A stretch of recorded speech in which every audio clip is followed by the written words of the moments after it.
I'm pleased to stand on behalf of the Green Party and talk about, address the government's economic strategy through the Appropriations and the Imprest bill. In any economic debate, the values of political parties are laid bare.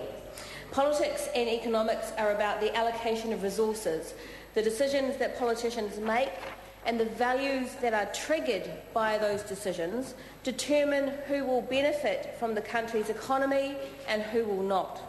Now, this national government has made decisions that shift resources from those who need the most and has given them to those who have the most. And as a result, our economy has become increasingly unfair and unequal. The government's tax cuts, which went primarily to top income earners, are just one example of this. They were unfair and they were poorly timed. These tax cuts have not been revenue neutral, as Bill English likes to say, at least not in the short term. Borrowing to grant tax relief to the wealthy is not a smart way to manage the economy. Equally, borrowing to pay for the rebuilding of Christchurch, when a majority of New Zealanders are willing to pay a small levy on their income to foot this bill, is similarly not a smart way to finance the rebuilding of Christchurch. The government is also preparing to borrow to help fund the $19 billion expansion of our state highway system over the next 10 years. Now, this is not a good time to be borrowing to build infrastructure that is vulnerable to high oil and carbon prices. The community knows this, the government does not. Faced with a budget deficit in part of their own making, this government has chosen to cut services to families and to increase debt. Despite being told we can't afford to have services, we are unnecessarily borrowing to fund tax cuts, motorways, and the Christchurch rebuild that Kiwis have all said we should share the cost of. This is a government that is not afraid to borrow when it suits them. Treasury are forecasting net core Crown debt to go from $10.5 billion in 2008 to $41.5 billion this year, and then $72.9 billion in 2015. These decisions mean that as a country we will run the largest fiscal deficit in our nation's history. Now, the Green Party has exposed this government's economic decision-making as destructive to both our people and our environment, and as a result, destructive of our economic security as a nation. This government chooses policies that will impoverish our children, degrade our environment, and prioritise short-term wealth acquisition over long-term stability. The Green Party makes constructive, hopeful and practical choices that will protect our environment, protect our economy and protect our kids. So let's consider our kids first. 270,000 children live in poverty in New Zealand right now. That's 1 in 4. 1/4 of all New Zealand children are growing up in poverty. International research puts the cost of not acting to address child poverty at around 3% of GDP. That's per year. And in this country, that means about $6 billion every year is lost in health, justice, education and welfare spending that could be saved if we chose to act early to prevent child poverty. Bringing kids out of poverty doesn't just make humanitarian sense, it makes economic sense as well. A UNICEF report, Child Poverty in Rich Countries, that includes New Zealand, says that variation in government policy appears to account for most of the variation in child poverty. But more importantly, the report also says that many OECD countries appear to have the potential to reduce child poverty below 10% without a significant increase in government spending.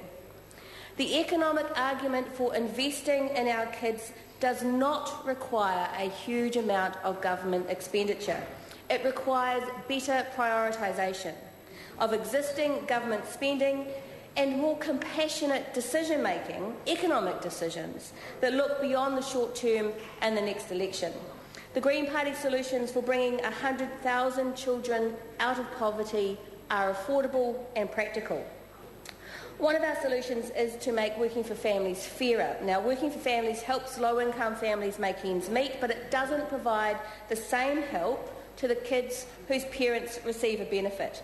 So we would incorporate the in-work tax credit into the family tax credit and extend it to 140,000 of the poorest households in this country. That would give an extra $60 a week to those 140,000 families. It would be enough on its own to bring 100,000 children out of poverty. Now, this policy would cost around $300 million a year. That's less than 0.3 of GDP. And while child poverty is costing us $6 billion a year, this solution is just a fraction of that. It costs us more to do nothing than to do something. It is fiscally irresponsible to allow children in this country to continue to grow up in poverty.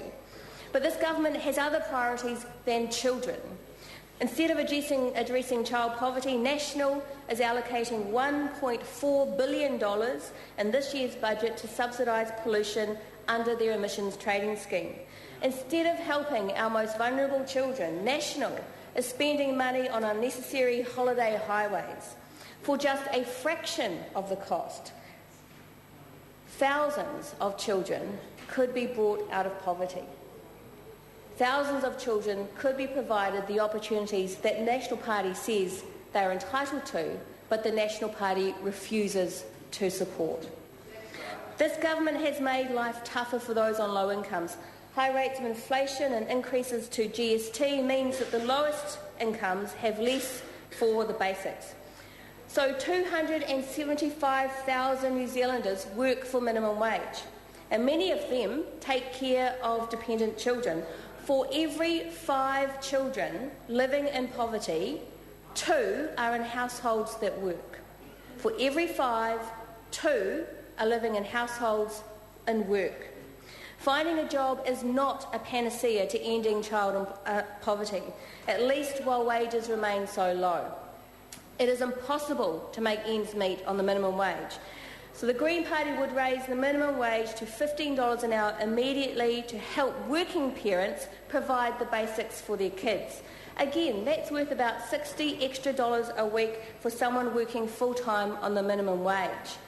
And not only will raising the minimum wage help those families who are in work, but it will generate up to around $173 million a year for the government at a time when the fiscal deficit is ballooning. That is smart economics in action, supporting families and children, raising children out of poverty, raising money for the government. What could you possibly suggest would be a more important priority than those families and those kids? The recent MBR Rich List shows that there's been a 20% increase in the combined wealth of the richest 150 New Zealanders. A 20% increase to the minimum wage would have seen the minimum wage jump to $15.60. So we know that most of those who are employed on the minimum wage work for very large corporate entities who can well afford to pay that little bit extra that will enable those families to take better care of their families and their kids. When National chooses to keep the minimum wage low, they choose to keep families in poverty. When National chooses to keep the minimum wage low, National chooses to keep children in poverty.